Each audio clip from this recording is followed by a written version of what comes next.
Flawedcast episode 261, Distracted. You will never reach your destination if you stop and throw stones at every dog that barks. Winston Churchill. Flawedcast, get in the arena.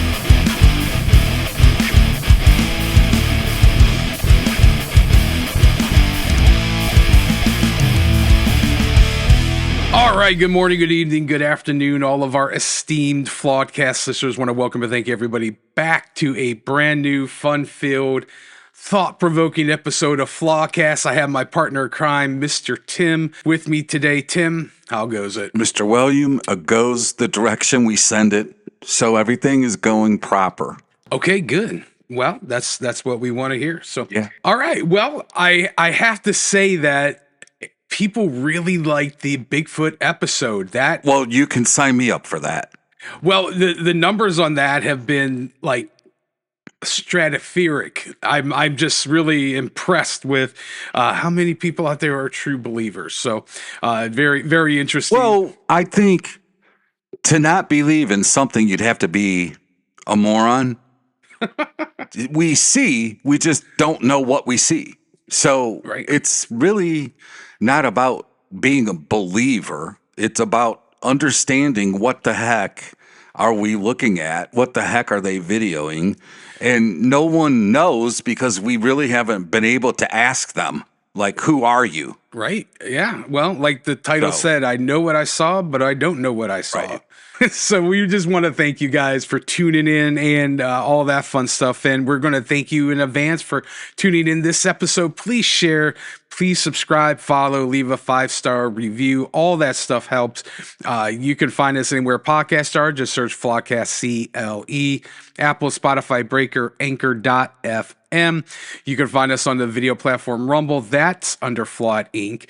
You can also find us on the Project Mockingbird social media, Facebook, X, Instagram, Getter, Gab, Parler. We are now on Threads. That is all under Flawed Inc.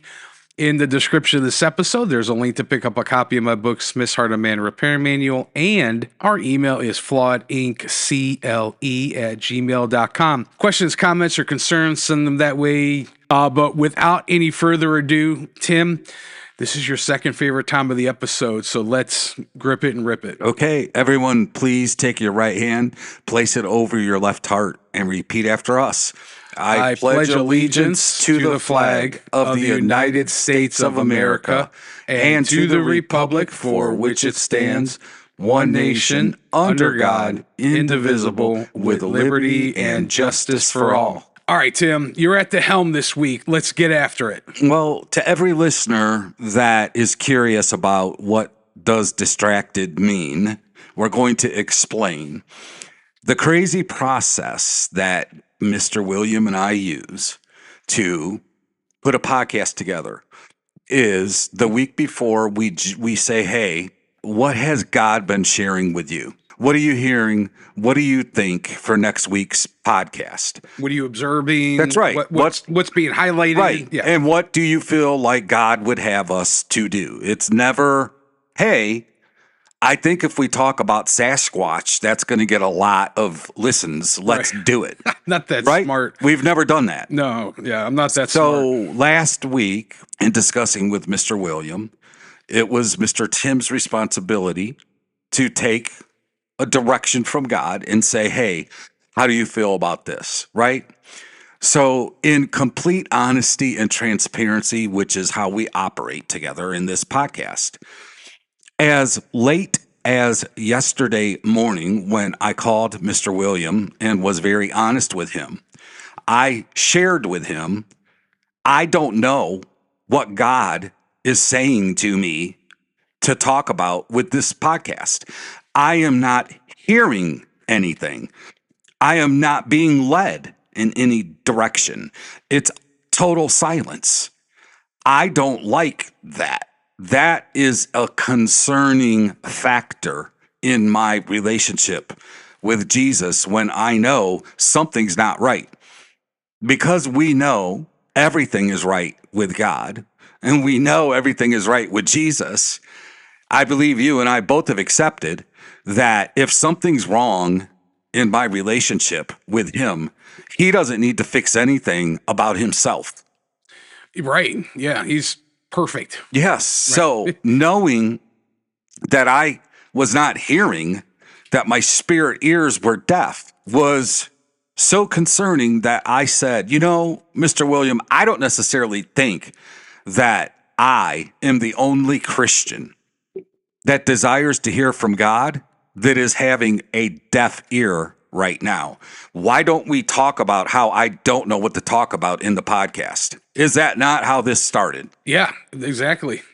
And Mr. Williams said, I believe that that is fascinating. I think that that is what we need to go with. And so in the process of understanding, I wanted to talk about me not hearing from God, me hearing silence, yet desiring direction.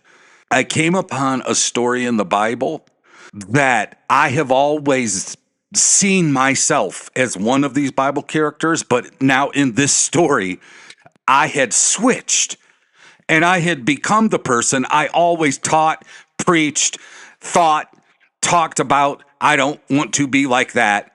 I'm not going to be that person. And here I am. And I converted into the wrong character in this story. Would you like to hear the story, Mr. William? I would. The story is found in Luke chapter 10, and it begins in verse 38. It's the story of Mary and Martha, the two sisters of Lazarus. I know you're familiar with them. Yes, not personally, but the story. Yeah, I've never met them. But I've always tried to be like one of them, and I think the listeners will figure out which one as I read. Sure.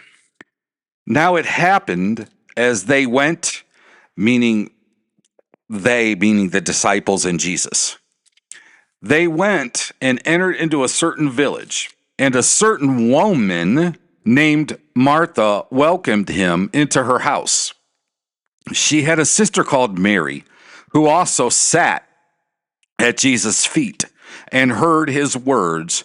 But Martha was distracted with much serving. And she approached him and said, Lord, do you not care that my sister has left me to serve alone? Therefore, tell her to help me. And Jesus answered and said to her, Martha, Martha, you are worried and troubled about many things, but one thing is needed, and Mary has chosen that good part, which will not be taken away from her. I always fashioned myself as a Mary man, the one that chose to let all things go to simply have closeness and intimacy with Jesus, not just in proximity, but in the words that he spoke. The closer that she was to him, the clearer that she could hear him.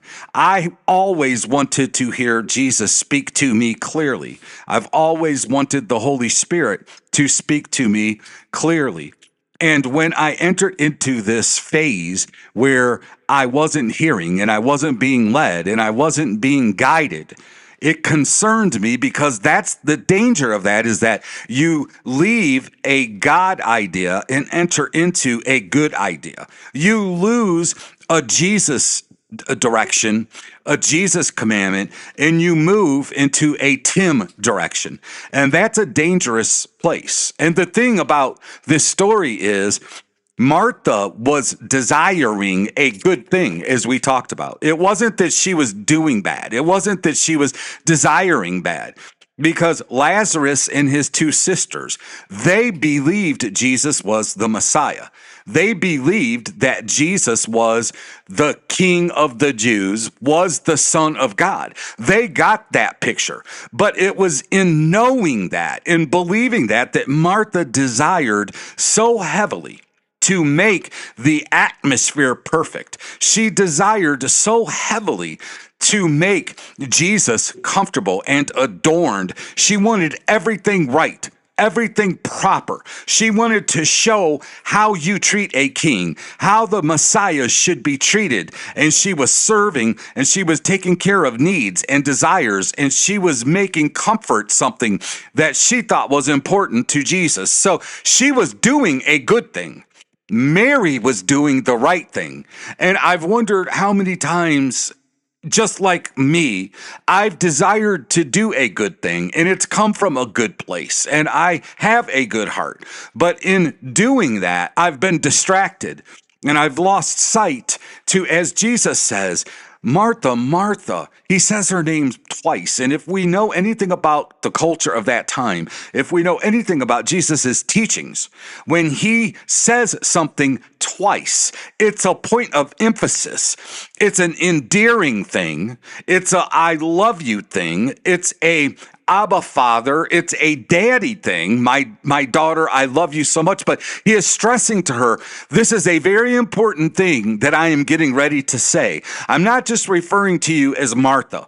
I'm expressing to you the importance that you need to understand. You are troubled, and you are troubled about many things. And Mary is the one that doesn't only need to be rebuked, but needs to serve as the example to everyone of choosing the important thing, of choosing the everlasting thing. And so what has happened to me, and then we're going to allow you to explain from your insight how it's easily something that can happen to anyone, is that I desire so much to have a word. I desire so much to have a substantive teaching or thought or something to help, something to guide, something to inspire, right? To bring change, that my eyes seem to be searching everything that is happening in this world right now, everything that I see, everything that concerns me. And there's so much that is happening that I myself forgot.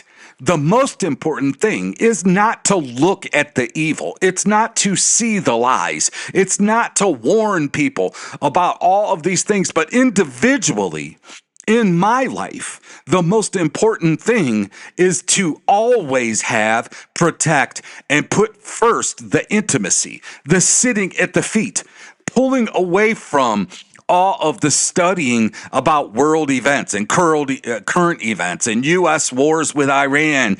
Nothing needs to happen in my life until, first of all, I guard and I cherish the example that Martha set that says all of that other stuff can be dealt with. But the most important thing now is I don't always have Jesus in my home. He's not always going to be here. This is a special moment, a unique moment where all of the serving, all of the taking care of things, that can wait. Because right now I have the Messiah here. I will choose to let all of that go, and I will just take in this moment. I will take him in. I will prioritize him. And I, like all that have the potential, chose a good thing, but not the right thing. And that was priority and guarding and establishing, first and foremost, above all other things that are happening everywhere in this world, in my life, the most important thing and the only thing that matters to Jesus is that I quit looking at that I quit participating in all that activity and everything that's going. And first, I make sure I discipline myself to sit at his feet. You know, it's an interesting thing, and I think as humans, individually, we do this. We picture ourselves one way, or we understand our intentions, and that in our mind should be obvious to all, even including the Lord, who I believe does know our intentions. But, you know, there's the idea of he should comply with our sincerity. Yes. Yeah. It doesn't always work that way. No, but that's a great point. Right. So I, like you, would like to consider myself to be Mary. Yeah. to be continually, because the scripture says she was continually right. at his feet, continually listening to his teachings. And I would like to think that I am also, even when I'm not reading, I'm listening to podcasts Or thinking or meditating. Right, yeah, right. Yeah, whatever it is. And the reality of it is, and even as you're saying this, I would even say the necessity that we do become like Martha. Yeah. And I think it does a couple things. One, I think it really just nakedly unveils, despite our best efforts, we are human. Right. And this isn't excusatory. It's just factual. We can't erase or do away with our humanistic nature as much as we'd like to, that sinful nature. It's what we are. And, and I know, be holy as I am holy and all that's right. Yeah. Okay. Easier said than done. That's what that ultimately that's it. That is, but I think it's a really special thing that you've been given and that you're sharing with us is that a new POV, a new point of view is that the idea to look down on Mary saying, gee, Jesus right there. What's wrong with you? Yeah. Hello? Hello? Anybody home? Hey, think McFly, think. The reality of it is that we get wrapped up with so many things that are good. Preparing the way for the Messiah is good. Making a clean house so that Jesus is going to have a place to sit. He's going to have to sit on the laundry or, put the dogs away. What those in and of itself are not bad things. They are crucial things. They're essential things. And even as you're talking, what comes to my mind is functionality in ministerial situations. Yeah. Being involved with ministry, whether it's in or out of a church, there are functionary responsibilities that have to be done. The donuts have to be made in order to keep things moving. And that's just the fact. The lights have to stay on. People have to go and straighten out the chairs and, vacuum. And then there's the idea of business. The business has to be run and this, that, and the other.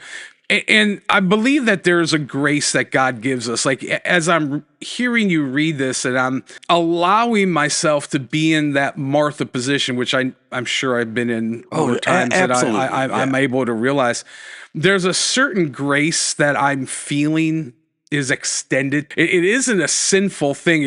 This exchange is a lot different than when he tells Judas, go do what you must. Right. You can leave now. right. He's like, Mary chose the better thing. Yeah. And he didn't shy away about no. He didn't candy coat it. He basically let her know you have a problem and your problem is you're distracted. Yeah. And she was being distracted for him. Right. And that's what you're saying. Well, yeah. For him. And even so, if we are looking at this, I'll focus on you and I's perspective, with the podcast at least. And this isn't a braggadocious thing. It's just a factual thing. And I'm not complaining, but it's like there's hours of prayer and research and study that goes into every week, even something that's silly and as much fun as I did in last week with Bigfoot. There's a lot of research. Oh you pulled a lot of scripture out that, to be honest with you, a couple of them I would have never. Right. Ever. And well, I discovered it too. Yeah. But there's research involved with that. There's like gathering articles. There's, this, that, and the other. And what people don't know is that any article that you choose to use, many times you have to read through several to get the one you want. Oh. So it's not like you just read that article and said, oh, wow, I just fell right onto that. No, you have to go through the trash to pick out the gem. Right. So when we bring into the podcast 50 minutes or an hour of content and back up I don't even want to say opinion because I try and stay away from opinion, but bring our point, right? Yeah. It takes hours of going through and gleaning and saying, no, this won't do. No, I don't believe that. No, it's like, it is an active involvement. You're right. And I would even take it a step further. Just in the last several weeks, there was the release of 3 to 4 million Epstein files. There's this quagmire going on in Iran. There's domestic terrorist attacks. There's all this kerfuffle with ICE, with the border security. You have freaking meteorites exploding over. It's like the Strait of Hormuz. Gas is jacked up $2 a gallon. This, then the other.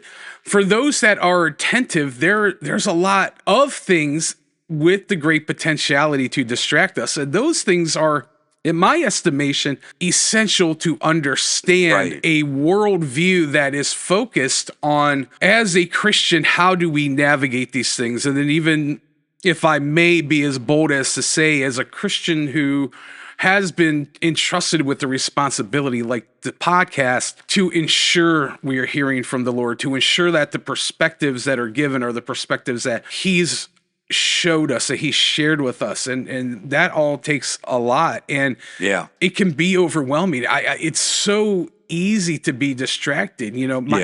My mother-in-law passed away a couple months ago. My wife's been dealing with, as the executor, all the legality, all the stuff that goes with it, which is why she hasn't been with us, because she just doesn't have the bandwidth. And I believe, to a degree, a lot of that is purposeful. A lot of everything hitting us all at once is really designed to numb people out. It is. Our podcast specifically, for years, we have studied and reported and done our podcast on and warned people about what the government could do, what the government has done, and then predicted what they will do.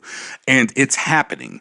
And so I think a lot of what has happened, even in my personal devotion to Jesus, is that in focusing on a very good thing, which is finding out and making sure people, Christians that we love, are made aware. And we've stumbled on things, and I just want to go through a list, a few, and you are the master at remembering these things. But in doing massive research and study, and then a podcast on MK Ultra, it's a government use through the CIA, is that I know that not only is there a desire, but I know there is active use in something that has been perfected, which, to be honest with you, is nothing more than brain control and mind manipulation.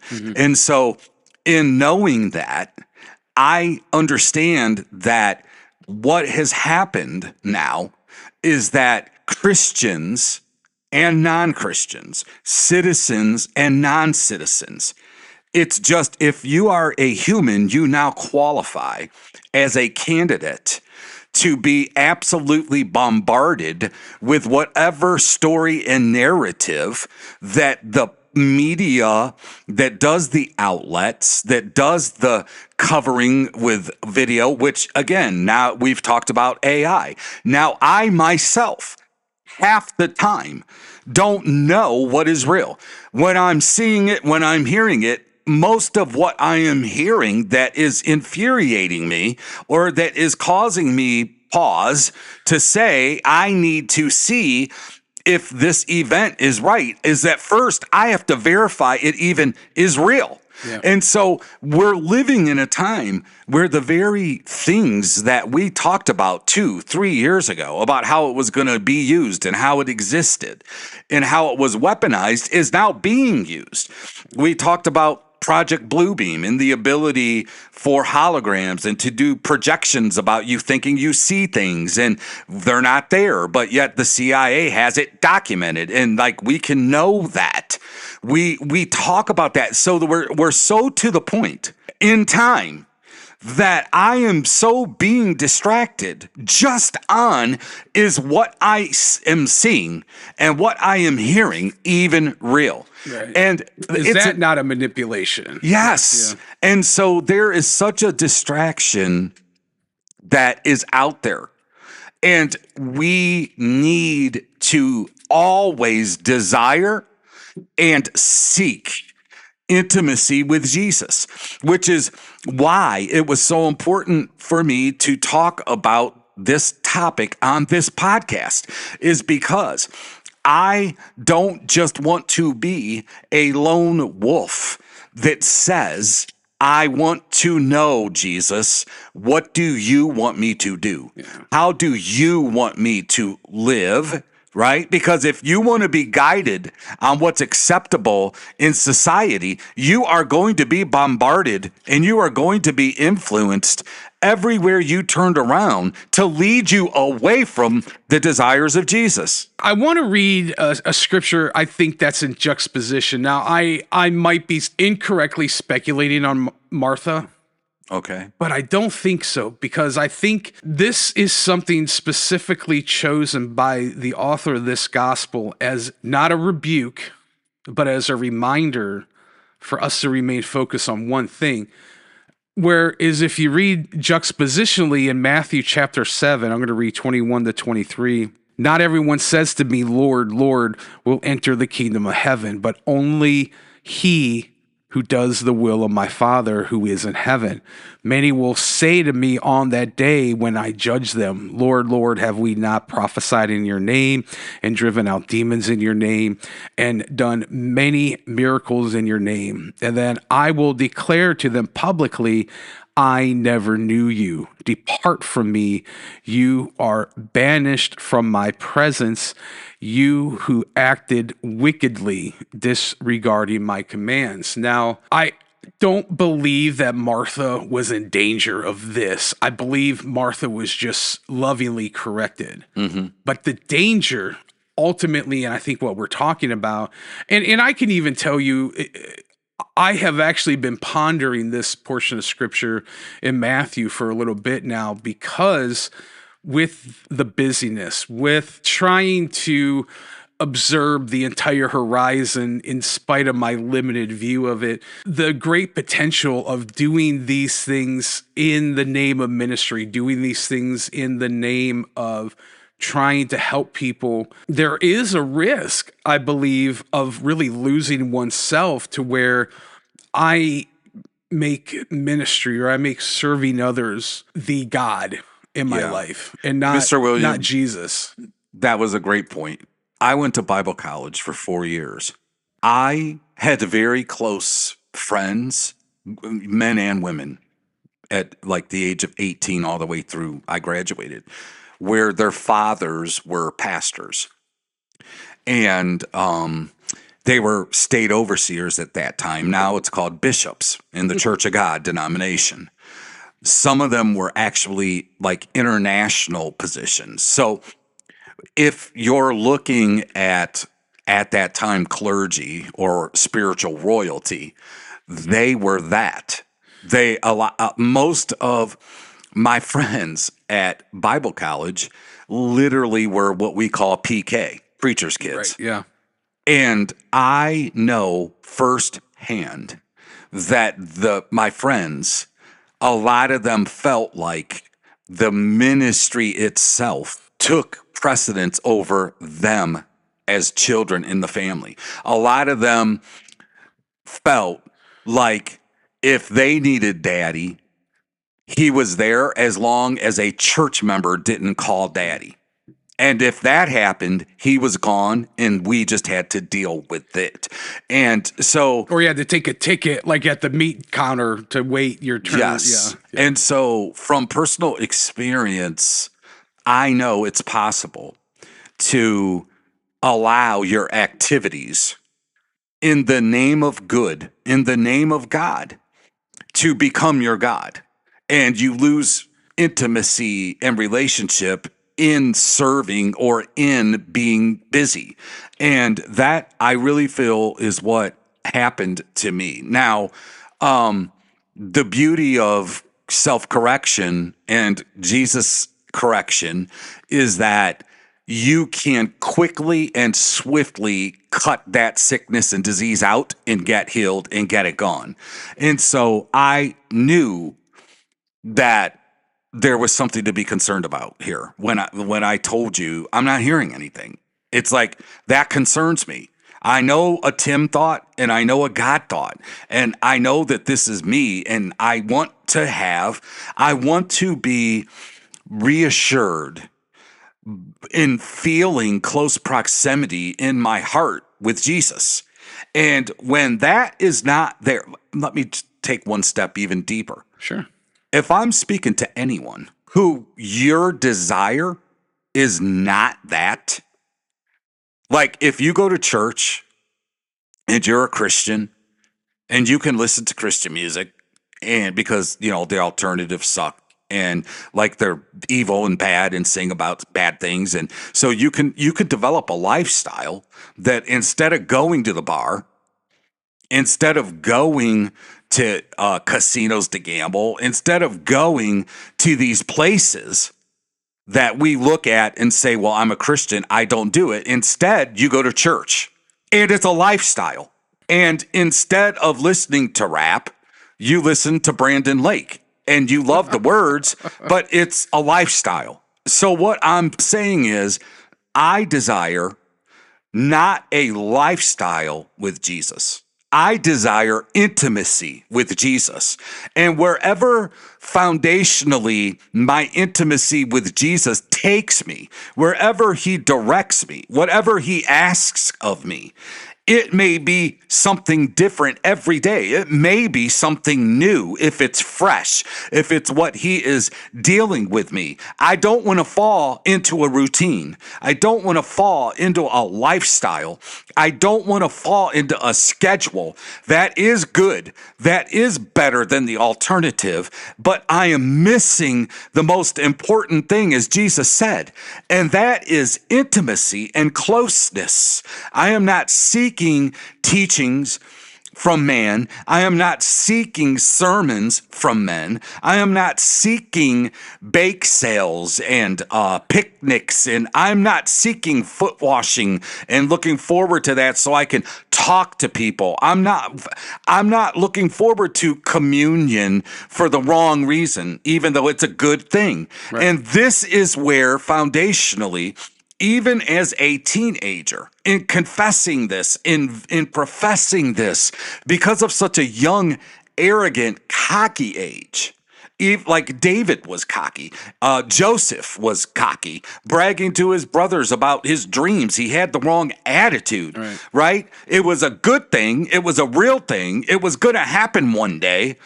But he didn't have the right spirit because he was young and he was immature. Now, as they say, I once was young, but now I'm old.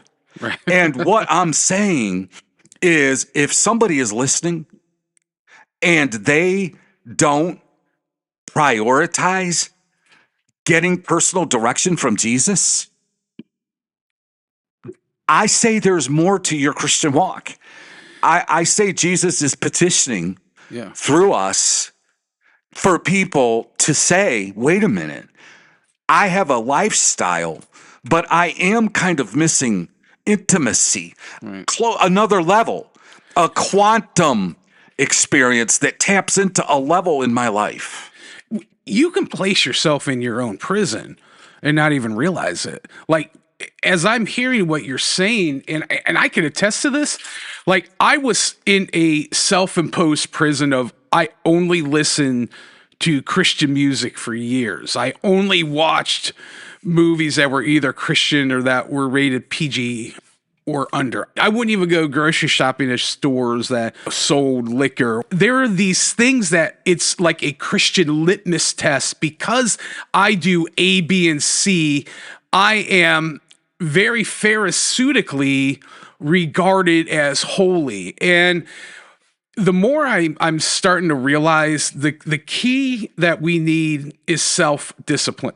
We need to be self-disciplined to carry our cross. We need to be self-disciplined to spend time with the Lord in prayer, in reading. But when that I want to is replaced when I have to, you slowly remove Christ. And it's not him. You are removing him off the throne of your heart and feeling these other things, ministry, your piousness of only listening to Christian music or your whatever in your own prison you place those shackles on that somehow passes some kind of litmus test of, the community of Christians you're involved in, or the community of faith that you walk through. Those aren't, I don't believe, litmus tests that Christ puts on his followers. I believe it's love the Lord your God with all your heart, mind, soul, and your strength, and love your neighbor as yourself. I believe that personal direction from Jesus that we're talking about is where we find our level of holiness. Right. It's what he is asking. Sure. And you know what I mean? Absolutely. So I remember during this time, The Passion of the Christ came out, and I was like dead set. I'm not going to go see a rated R movie. Well, what was Passion of the Christ rated R? Yeah. And it was pretty violent, Mr. Right. Williams. But the conundrum there, you see what I'm saying, is that my piousness said, I am better. Yes. And that's what it comes down to.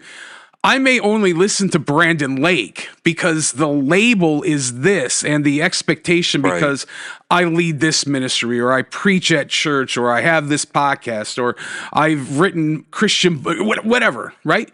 The problem with that, if it isn't a place of conviction in our heart, and our obedience to Christ follows through with that, it doesn't mean anything. We're just doing something to look good on the outside. And that's who he was talking to when he's speaking to "Depart from me, I never knew you." Yes. Those people you just described. You whitewashed tombs. Yeah. You brood of vipers is what he calls people. And I know this is kind of going to an extreme, but when I look at Mary and Martha, I think that the choice for Martha is to either go down this path of, I need everything precise and I need everything pristine because Jesus is here and we're going to worship him and we're going to serve him and we're going to this, and it has to be perfect. And there's certainly importance to that. I'm not minimalizing that.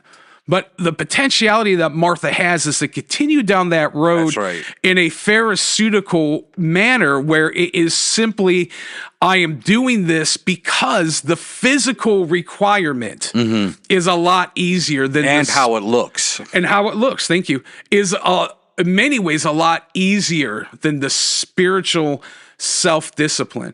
To whereas I could say, hey, I personally don't convicted that I only have to listen to Christian music, but there are certain things that God's like, I don't want you listening to that. And then when I start to go there, my conscience becomes seared, and that's when the scripture says, "Those who know to do right but do it not, those are committing sins."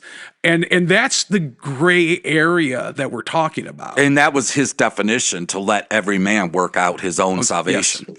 That's what you're saying. And that's what Jesus is saying in that, is that if you prioritize your intimacy of time and you make that decision, and I'm going to share something with people. This is from my experience, and this is from the continuance of this story with Mary and Martha. I'm just going to be real with you. Do it. When you prioritize intimacy with Jesus and you pursue closeness, in some ways it will cost you more than other people are willing to pay. And I'll show you what I mean. This position that Mary chose at the feet of Jesus, that proximity of intimacy and deepness of closeness, eventually that inspired her to say, it is not enough. I desire to give more. And you know what she did? Not Martha, not Lazarus, not anyone else. She took 1 year's wage and in expressing a quantum level of intimacy, a tapped into higher level. She purchased expensive oil that took 1 year's wage, and got that bottle. And in the position of intimacy it led her to a deeper position, which is now this is going to cost you something. So I'm worshiping you at your feet. I'm worshiping you with my total attention. I'm admonishing you, but I love you so much, it's not enough. What more can I do? And she was led to take that money and to buy that oil. And she gave of herself in the moment of worship by pouring it on her feet. And what did Judas think about that? See, he wasn't seeking intimacy, so he became irate because he says, do you not realize that that's a year's worth of wage? Do you not realize what we could do for the ministry if we would have sold that instead of you wasting it on his feet? We could have sold it and used it to market us, to reach the people, to preach the gospel. And Jesus says, this is the most beautiful, this is the most exorbitant worship I have ever experienced in my life. And so when you prioritize intimacy and you seek it and you do it, in that moment, you will want to do more for him. Not because it's a rule, not because it's a teaching, not because of how it looks, but the closer that I get to Jesus, the more appreciative I am of what he has already done for me. Like, that's the reason I so want to hear from him to do what he desires me to do, because nobody else I know left a kingdom like heaven and came to earth and died for me when I was an enemy. Jesus did that. What more right does he have than anyone ever to have that oil poured on him?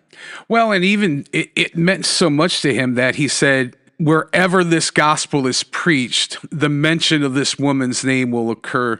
But when you're able to move the master's heart in such a profound way that he says, wherever it is taught about me, it will be mentioned about her act. And I mean, it's overwhelming. And we're mentioning it right now, man. Well, right, exactly. And I just think we're at this really weird junction in world history. You know, we're hearing about UFOs. We have presidents and former presidents talk about, going back to the Project Blue Beam. Absolutely. We're seeing all these things, and any accuracy that we've had in this podcast is birthed out of our relationship with Christ. Yes.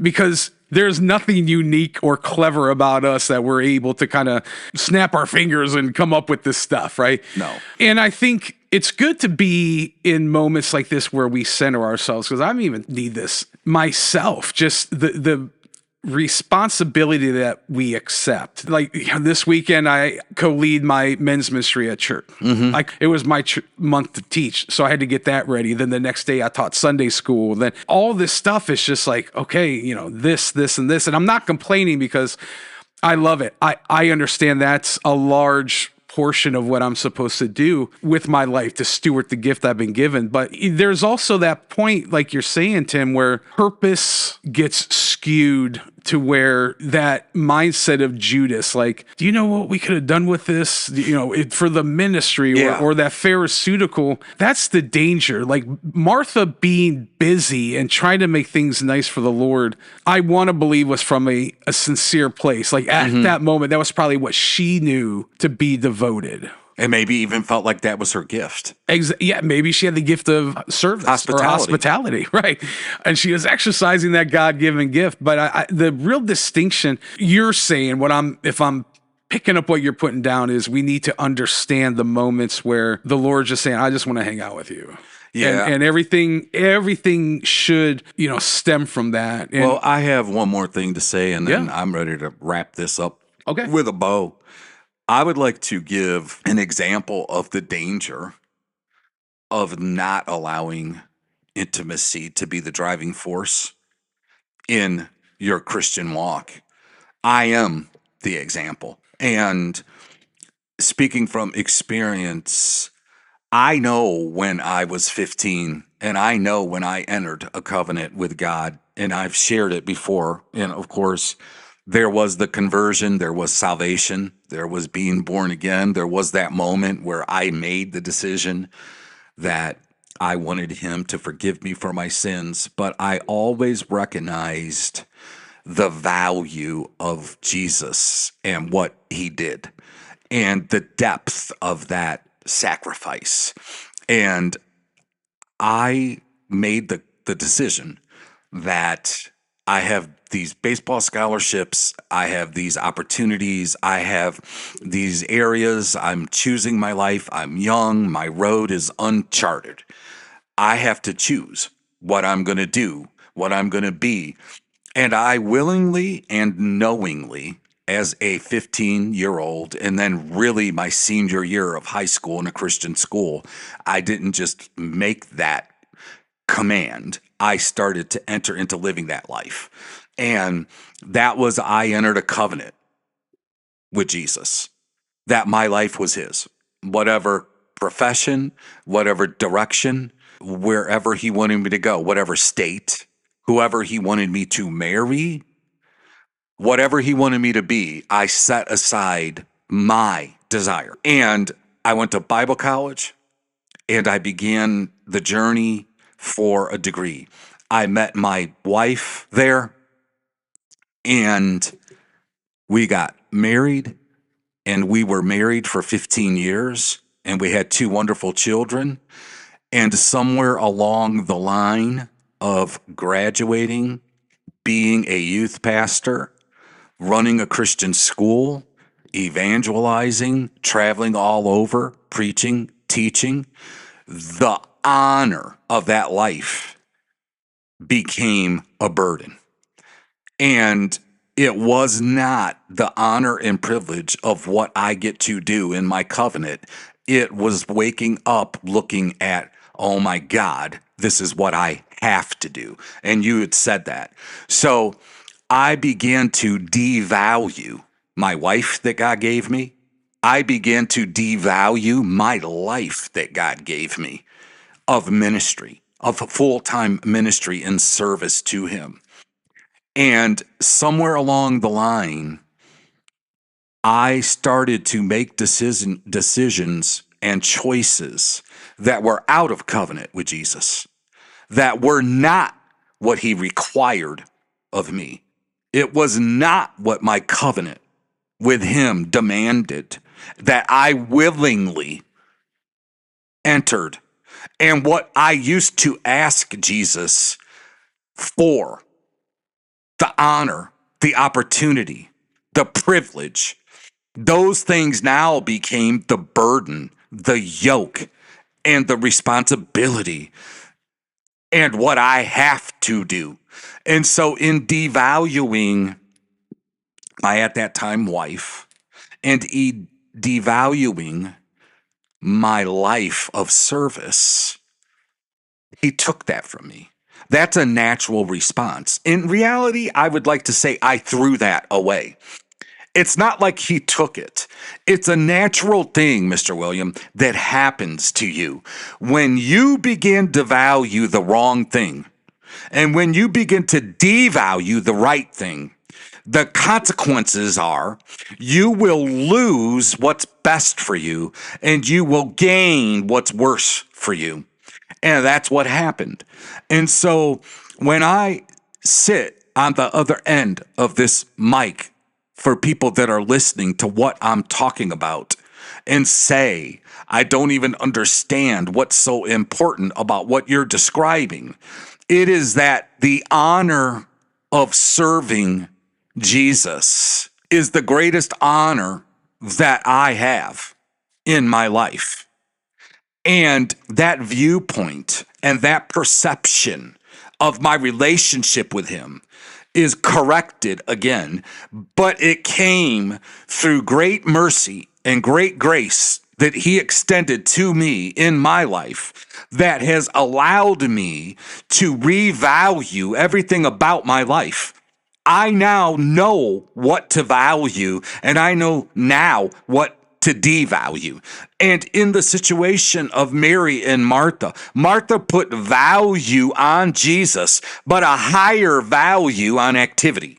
Mary put the highest value on Jesus. Activity, wait. Busyness, wait. This is what's important. And so my end to this podcast is that don't be like me. Don't do what I did. Don't, because you will only be able to maintain and keep what is really valuable for so long before you lose it by throwing it away if you don't nurture intimacy with Jesus, because my intimacy with Jesus is what gives me a clear perception of what really has value. And when I started to let busyness take away my intimacy, even though my busyness was geared for him, to represent him, to serve people, I lost intimacy somewhere. And when that happens, your perception and your perspective changes. And what used to be an honor is no longer an honor. What used to be a passion is not a passion. And I know that. Like, I don't have to read this story. I lived it. And it's a painful end. And thank God for his restoration. And thank God for his forgiveness, his mercy, and his love, and his patience that allowed me to be crushed enough, to be broken enough, to wake up and say, wait a minute, this isn't the best. This is not the covenant life that I entered into. And I'll end it with this. The thing about Jesus is he will not allow you out of a covenant. What people don't understand about covenants is they're unbreakable. You don't get out of a covenant. A covenant is not a contract that can be ripped up or that can be bought out or negotiated out. A covenant that is sealed by you and Jesus, he doesn't give up on you. He never quits. He says no. Like, this is not what we agreed to. And so I'm going to remove a little bit here of protection. And I hope it's enough. Nope, that wasn't enough. Okay. I am pursuing you. I am chasing you. I'm coming after you. I will wake you up and you will once again see who you are in me. And that is the story of the result of losing intimacy. It can go all the way to the end of that kind of destruction.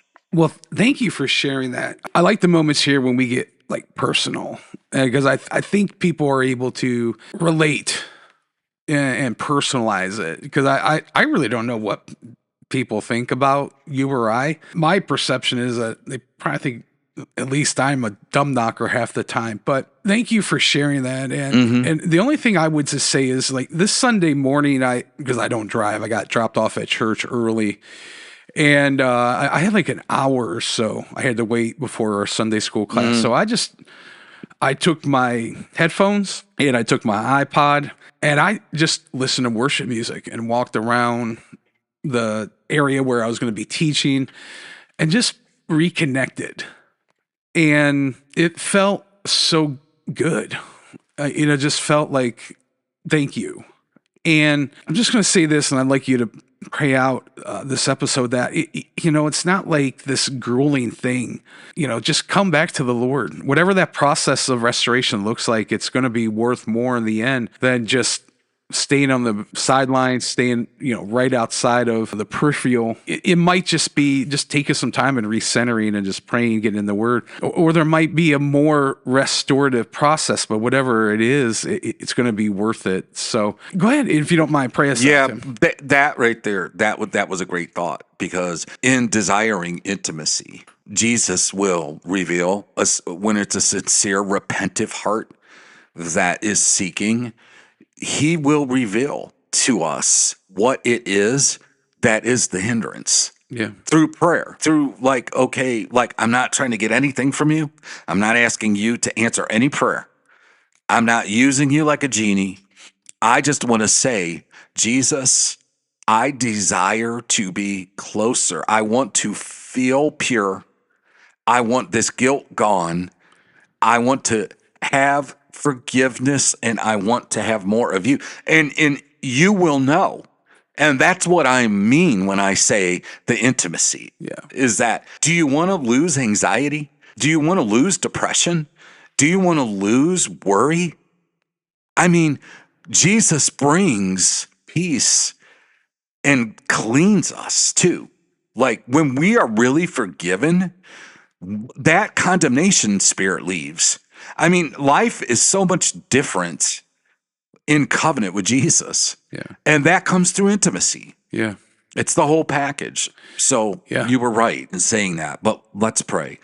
Jesus, I thank you for speaking to us. I thank you that the concern of not hearing, the concern of not being led, and just not simply experiencing the level of intimacy that we desire is a beautiful thing, that we would recognize, wait a minute, there is something here that has separated. I don't have clarity. I don't have wisdom. I don't have understanding. I just seem cloudy. I seem like separated. I want to have that. And Lord, I pray that for people that have never experienced what I've described, and for people that have had that they would once again experience a level of confidence, a level of love, peace, a sound mind, a level of feeling pure and not dirty and not guilty, and a level of peace without anxiety and without depression, but being calm and having joy even in tough moments. Like, this is the formula for our life that you desire for us. This is what you talk about in your word, that even though persecution is going to come, and Lord, it is, that we remain strong, that we endure to the end, and that we stand. God, I want to stand with you.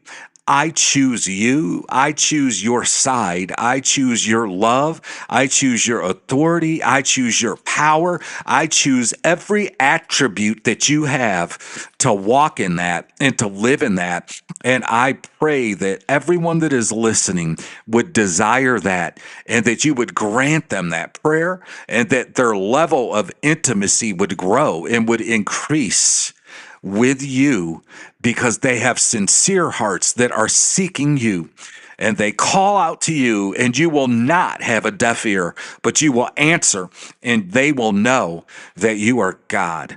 Lord, I thank you and I praise you, and I ask this in your name. Amen. Amen. Well, thank you for sharing. I think this is a good starting place for myself, and hopefully a lot of people that are going to hear this, and just getting back to basics with the Lord. And I would say, whether you're a pastor of a church or have a denomination, or you're just a regular Joe like you or I, the position isn't what is important. What is important is our relationship. Jesus has no bench players on his team. Everyone that participates in Christian life, we're all starters. You know, I make that comparison, having played baseball was for many, many years, was that on certain teams, there were just dudes that knew that if somebody gets hurt or if we're winning by a lot, I'll get in. Those are bench players. And Jesus doesn't have that. I was one of those. I don't doubt it. Thank you. At any rate, we want to thank you guys for tuning in again this week. Please share, please subscribe, leave a 5-star review. All of that helps. But share this. I think people are going to be encouraged by this. Just kind of get this out and allow conviction in our lives to do its thing and run its course. And you can find us anywhere podcasts are. Just search Flawedcast CLE, Apple, Spotify, Breaker, Anchor.fm. You can find us on the video platform Rumble. That is under Flawed Inc. You can also find us on the Project Mockingbird social media, Facebook, X, Instagram, Getter, Gab, Parler. We are also now on Threads. That's all under Flawed Inc. In the description of this episode, there's a link to pick up a copy of my book, Smith's Heart of Man Repair Manual, and our email is flawedinccle@gmail.com.